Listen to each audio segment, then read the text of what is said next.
నిజామాబాద్ జిల్లా డిచ్పల్లిలో జనగణన ప్రక్రియ ప్రారంభమైంది. ఇందులో భాగంగా కుటుంబాల వివరాలు నమోదు చేస్తున్నారు. నేటి నుంచి ఇంటింటికి తిరిగి ప్రజల వివరాలు సేకరిస్తామని, ఈ ప్రక్రియ జూన్ 9వ తేదీ వరకు కొనసాగుతుందని ఎన్యూమరేటర్లు తెలిపారు. ఇళ్లు, కుటుంబ సభ్యుల సంఖ్య, వసతుల వివరాలు చెబితే సరిపోతుందని, ఏ పత్రాలు ఇవ్వొద్దని సూచించారు. స్వీయ గణన చేసుకున్న వ్యక్తులు ఐడి వివరాలను ఎన్యూమరేటర్లకు చెబితే సరిపోతుందన్నారు. అబ్దుల్ హకీం డిచ్పల్లి గ్రామానికి సూపర్వైజర్గా జనాభా లెక్కలకు కేటాయించడం జరిగింది.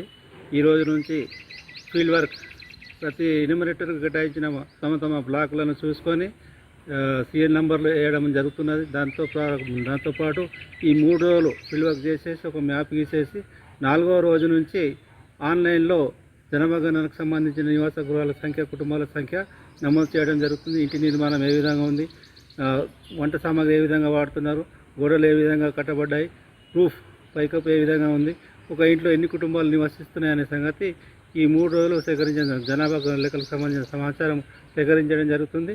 4వ రోజు నుంచి హెచ్ఎల్ఓ యాప్ ద్వారా ఆన్లైన్ నమోదు చేయడం జరుగుతుంది.